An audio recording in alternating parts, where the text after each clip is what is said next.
ప్రభు నామానికే మహిమ కలుగును గాక.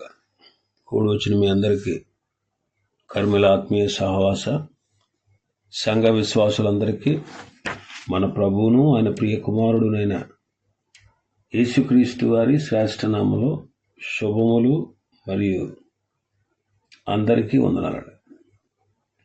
సామెతల గ్రంథం 28వ అధ్యాయాన్ని మనం ధ్యానం చేసుకుంటున్నాం.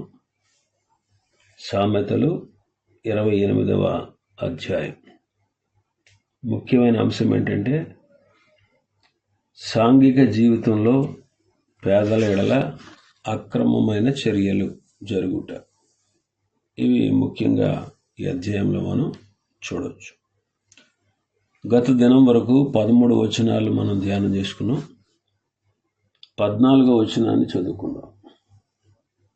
నిత్యము భయము కలిగి ప్రవర్తించువాడు ధన్యుడు, హృదయమును కఠినపరుచుకునివాడు కీడులో పడును.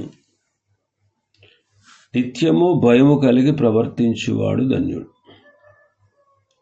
దేవుని భయం మనం పాపం చేయకుండా మనలను కాపాడుతూ ఉంది.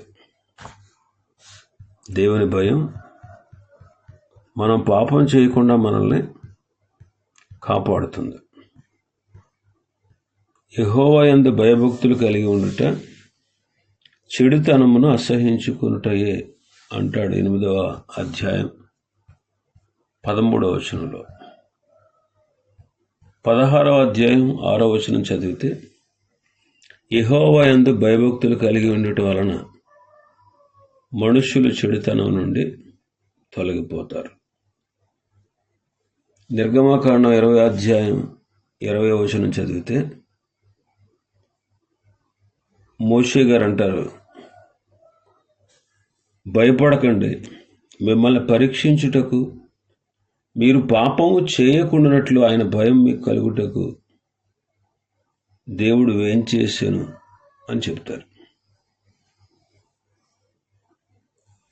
కీర్తన 34లో మనం చూస్తే 11వ వచనం నుంచి, పిల్లలారా మీరు వచ్చి నా మాట వినుడి, యెహోవా యందలి భయభక్తులు మీకు నేర్పెదను. కాబట్టి దేవుని భయం మనం కలిగి ఉంటే పాపము చేయం. అదే వచనంలో 2వ మాట ఏంటంటే హృదయమును కఠినపరుచుకునేవాడు కీడులో పడును అంటాడు. నిర్గమకాండంలో మనం చూస్తే మోషే తన హృదయాన్ని కఠినపరుచుకున్నాడు. అందుకే అతని సైన్యం నశించిపోయారు, నాశనం అయిపోయారు. హృదయాన్ని కఠినపరుచుకొని కీడులో పడ్డాడు. కీర్తనకారుడు 95లో అంటాడు 8వ వచనంలో, అరణ్యమందు మెరీబా యొద్ద మీరు కఠినపరుచుకున్నట్లు, మసా దినమందు మీరు కఠినపరుచుకున్నట్లు మీ హృదయములను కఠినపరచుకొనకుడి అంటాడు. మీ హృదయములను కఠినపరచుకొనకు. ఇశ్రాయేలీయులు తమ హృదయాన్ని కఠినపరుచుకున్నారు, అందుకే కీడులో పడ్డారు.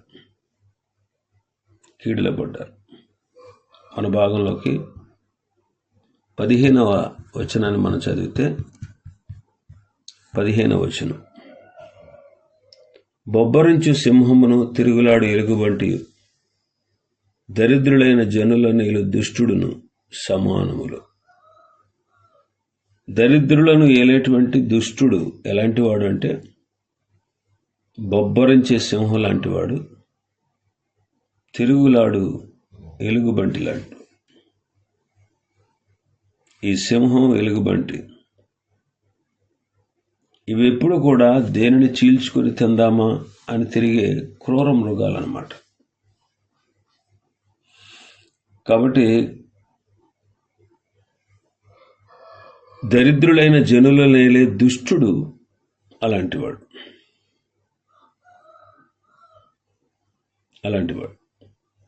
నిర్గమకాండం మొదటి అధ్యాయంలో చూస్తాం. ఇశ్రాయేలును పరిపాలించేటువంటి వాడు, అంటే ఐగుప్తు దేశాన్ని పరిపాలించేటువంటి ఫరో ఇశ్రాయేలీయుల చేత కఠినమైన దాసత్వాన్ని చేయించుకున్నాడు. మత్తయి సువార్త 2వ అధ్యాయంలో ఒక దుష్టుడైన రాజు ఉన్నాడు, హేరోదు, క్రూరుడు అన్నమాట. బెత్లెహేములో తన సకల ప్రాంతాల్లో 2 సంవత్సరాలలోపు బాలుని వధించినవాడు. యుగాంతంలో కూడా రానయ్యున్న ప్రపంచ పాలకులు ఎంత భయంకరులో ప్రకటన గ్రంథం 13లో మనం చదువుతాం.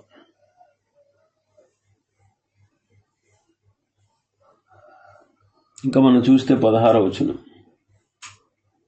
వివేకము లేని వాడివై జనులను అధికముగా బాధపెట్టు అధికారి అంటారు. అంటే వివేకము లేని అధికారి జనులను అధికంగా బాధపడతాడు. వివేకము లేని అధికారి జనులను అధికంగా బాధపడతాడు. దుర్లాభాన్ని ద్వేషించేవాడు దీర్ఘాయుష్మంతుడు అవుతాడు అంటాడు. దుర్లాభాన్ని ద్వేషించేవాడు దీర్ఘాయుష్మంతుడు అవుతాడు. కాబట్టి దుర్లాభాన్ని మనం ద్వేషించాలి. దుర్లాభాన్ని మనం ద్వేషించాలి.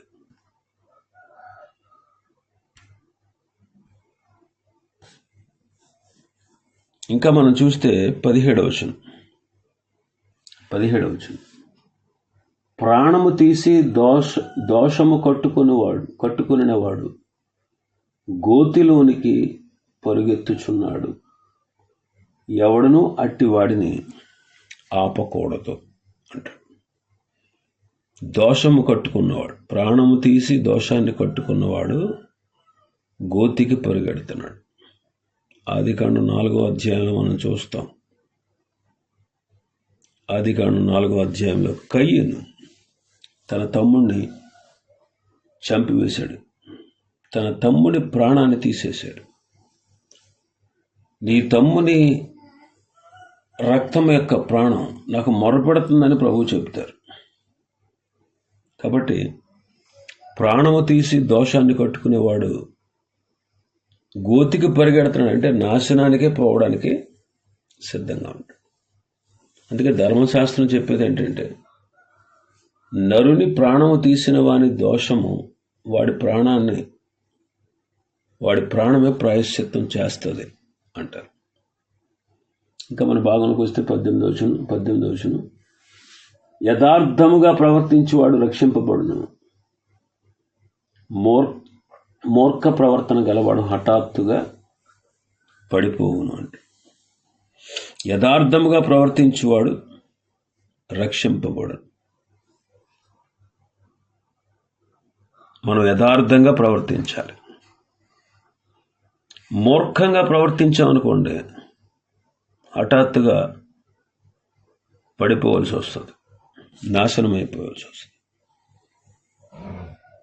ఇంకా మనం చూస్తే 19వ వచనంలో, తన పొలము సేద్యము చేసుకుని వానికి కడుపు నిండా అన్నము దొరుకును, వ్యర్థమైన వాటిని అనుసరించి వారికి కలుగు పేదరికము ఇంతంత కాదు.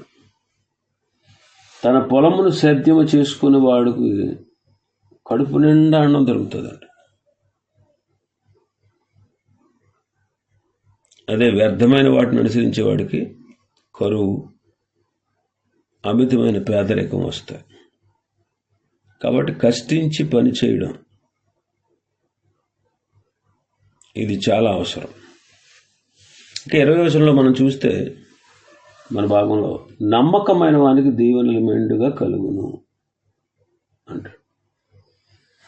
నమ్మకమైన వానికి దీవెనలు మెండుగా కలుగును. అబ్రహాము నమ్మకమైన వాడు కనుక అతనికి కనాను దేశాన్ని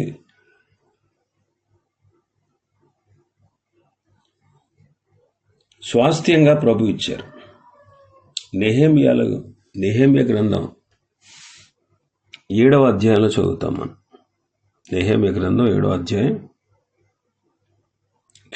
9వ అధ్యాయం 7-8 వచనాలు. యెహోవా, దేవా యెహోవా, అబ్రామును ఏర్పరచుకొని కల్దీయుల ఊరు అను స్థలమును యువతలకు అతను రప్పించి అతనికి అబ్రహామును పేరు పెట్టిన వాడు నీవే. అతడు నమ్మకమైన మనస్సు గలవాడని ఎరిగి కనానీయులు, హిత్తీయులు, అమోరీయులు, ఫెరజ్జీయులు, యెబూసీయులు, గిర్గాషీయులు అని వారి దేశమును అతని సంతతి వారికి ఇచ్చినట్లు అతనితో నిబంధన చేసిన వాడవు నీవే. యోసేపు నమ్మకమైన వాడు కనుక ఐగుప్తు దేశానికి ప్రభువుగా, సకల దేశస్థులకు పోషకుడుగా నియమించబడ్డాడు. మోషే నమ్మకమైన వాడు కనుక ఫరోకు దేవుడుగా చేయబడ్డాడు.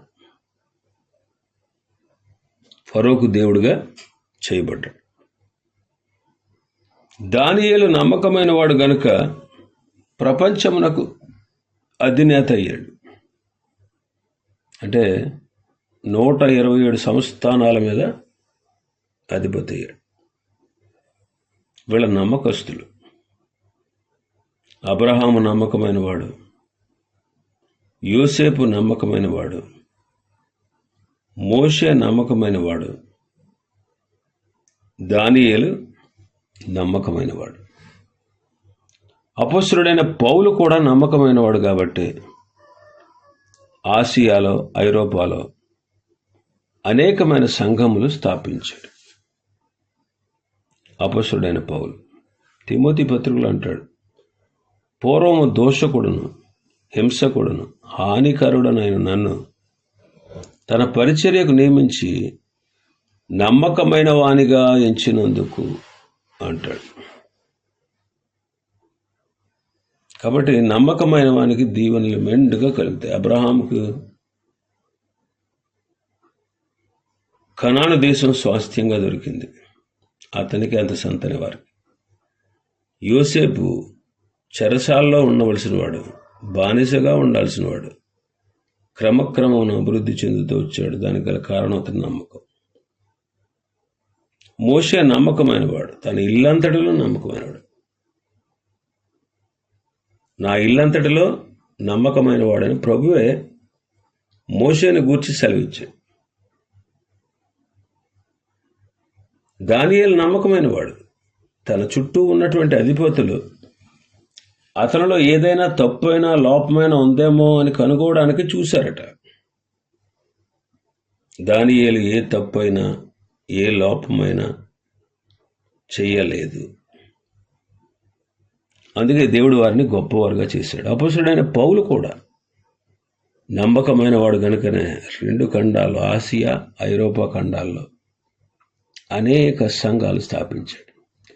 రేపు ప్రభు వచ్చినప్పుడు బహుమానాలు ఇచ్చేది ఎవరికో తెలుసా? నమ్మకస్తులకే. తలాంతుల ఉపమానంలో మనం చూస్తాం, బడా నమ్మకమైన మంచి దాసుడా అని ఇద్దరిని ఆయన ప్రశంసిస్తారు. ఎవరు నమ్మకస్తులుగా ఉంటారో వాళ్ళకే దేవుడు అన్నిటి మీద అధికారాన్ని, ఆధిపత్యాన్ని ఇస్తాడు. ఇంకా మన భాగంలోకి వస్తే 20వ వచనం. 20వ వచనాన్ని మనం చదివితే, నమ్మకమైన వానికి దీవెనలు మెండుగా కలుగును, ధనవంతులగుటకు ఆతురపడువాడు శిక్ష నొందకపోవడం. 22వ వచనంలో కూడా మనం చూస్తాం, చెడు దృష్టి గలవాడు ఆస్తి సంపాదింప ఆతురపడును, తనకు దరిద్రత వచ్చునని వానికి తెలియదు. కాబట్టి ఆస్తి సంపాదించుటకు ఆతురపడుట చెడు దృష్టితో, ధనవంతులగుటకు ఆతురపడుట, ఇలాంటి వారికి శిక్ష తప్పదు, వారికి దరిద్రత వస్తుంది. 23వ అధ్యాయం 4-5 వచనాలు. ఐశ్వర్యము పొంద ప్రయాసపడకము, అట్టి అభిప్రాయం కలిగినను నీవు దాన్ని విడిచిపెట్టు. నీవు దాని మీద దృష్టి నిలిపితే తోడనే అది లేకపోవును. నిశ్చయముగా అది రెక్కలు ధరించి ఎగిరిపోను, పక్షిరాజు ఆకాశములకు ఎగిరిపోనట్లు అది ఎగిరిపోను.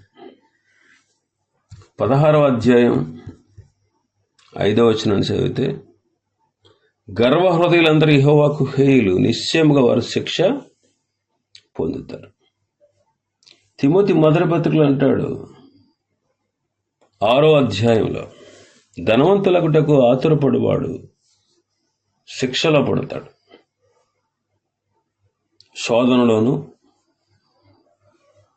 ధనవంతులకుటకు అపేక్షించేవాడు శోధనలోను, ఊరిలోను, అవివేకయుక్తములు హానికరములోను అయిన తలంపులలో పడతాడు. అట్టివి వారిని నష్టములోను నాశనములోను ముంచివేస్తాడు.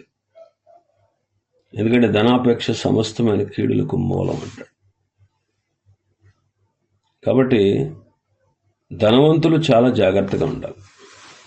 యాకోబు పత్రిక 5వ అధ్యాయం మొదటి 10 వచనాల్లో వారిని గురించి వ్రాయబడి ఉంది. ఇంకా మనం చూస్తే మన భాగంలోకి వస్తే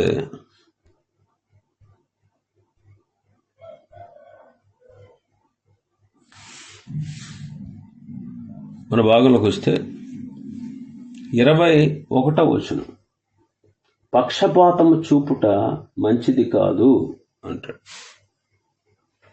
పక్షపాతం చూపుట మంచిది కాదు. కాబట్టి మనం పక్షపాతం చూపకూడదు. తీర్పు తీర్చుటలో పక్షపాతం ఉండకూడదు. 18వ అధ్యాయం 5వ వచనం, తీర్పు తీర్చుటలో భక్తిహీనుల పక్షపాతము చూపుటయు నీతిమంతులకు న్యాయము తప్పించుటయు క్రమము కాదు అంటాడు.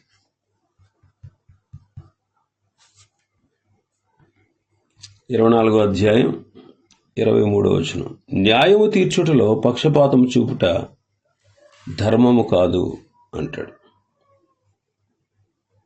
కాబట్టి న్యాయముతో పక్షపాతం చూపించకుండా న్యాయం తీర్చుటలో న్యాయంగా మనం నడుచుకోవాలి. ఇంకా మన భాగంలోకి వస్తే 23వ వచనం, 23వ వచనం,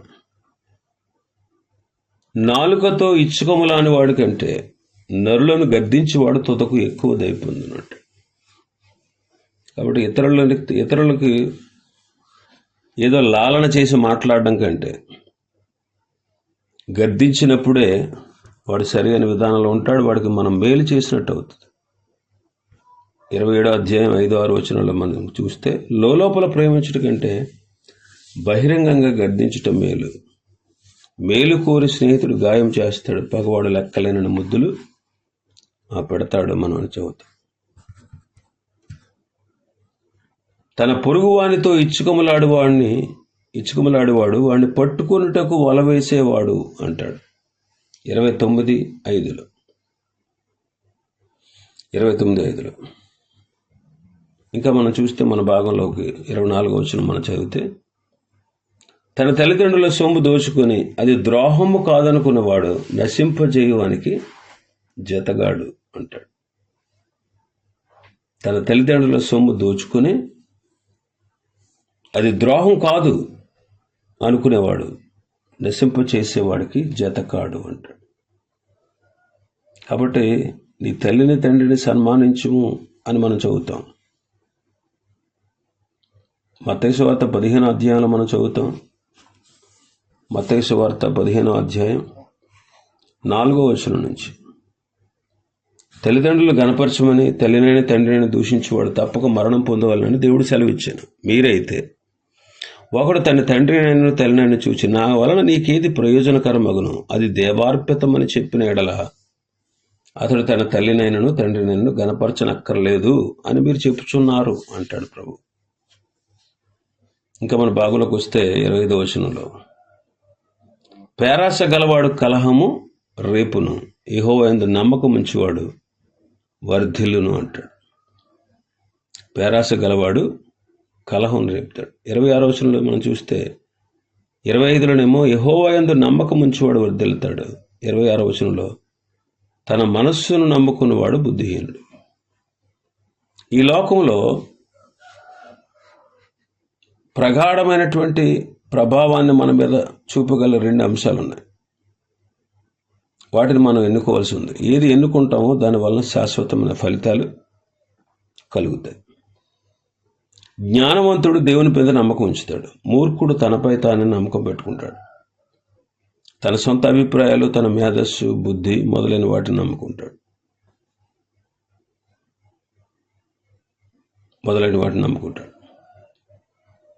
కాబట్టి గమనించండి, మనం మన మనస్సును కాదు నమ్ముకోవాల్సింది, యెహోవా యందు నమ్మిక ఉంచాలి. ఇంకా మనం చూస్తే మన భాగంలో 27వ వచనం, బేదలకిచ్చువానికి లేమి కలగదు, కన్నులు మూసుకుని వానికి బహుశాపములు కలుగును. బేదలకిచ్చువానికి లేమి కలగదు. 11వ అధ్యాయం 24వ వచనం చదువుదాం. 11:24, వెదజల్లి అభివృద్ధి పొందువారు కలరు, తగిన దానికన్నా తక్కువ ఇచ్చి లేమికిచ్చువారు కలరు. 19వ అధ్యాయం 17వ వచనం, బేదలను కనికరించేవాడు యెహోవాకు అప్పిచ్చేవాడు, వారి ఉపకారమునకు ఆయన ప్రత్యుపకారము చేయును అంటాడు. 21వ అధ్యాయం 13వ వచనం, దరిద్రుల మొర్ర వెనుక చెవి మూసుకునేవాడు తాను మొర్రపెట్టినప్పుడు అంగీకరింపబడడు అంటాడు. 29వ అధ్యాయం 7వ వచనం, నీతిమంతుడు బేదల కొరకు న్యాయం విచారించును, దుష్టుడు జ్ఞానము వివేచింపడు. 22వ అధ్యాయం 9వ వచనం, దయాదృష్టి గలవాడు తన ఆహారంలో కొంత దరిద్రులకు ఇచ్చును, అట్టివాడు దీవెననందును. కాబట్టి మనం పేదలకు సహాయపడాల్సినటువంటి ప్రాధాన్యతను గూర్చి భక్తుడు నొక్కి చెప్తున్నాడు. దేవుడు పేదలను చూస్తూనే ఉన్నాడు. వారికి సహాయపడేందుకు మనం చేసేది ఏదో ఆయనకి తెలుసు. ఇంకా ఆఖరిగా మనం చూస్తే మన భాగంలో ఆఖరి వచనాన్ని మనం చదివితే, దుష్టులు గొప్పవారగినప్పుడు జనులు దాక్కుంటారు, వారు నశించినప్పుడు నీతిమంతులు ఎక్కువ అవుతారు అని మనం చదువుతాం. ఈ సంగతిని 12వ వచనంలో మనం ధ్యానం చేసుకున్నాం. ఇవి ఈ అధ్యాయంలో ఉన్నటువంటి విషయాలు. ప్రభు చిత్తమైతే మరొక అధ్యాయాన్ని రేపటి దినం మనం ప్రారంభించుకుందాం. దేవుడి వర్తమాన వాక్యాన్ని మన వినికిడిలో ఆశీర్వదించును గాక. ఆమేన్.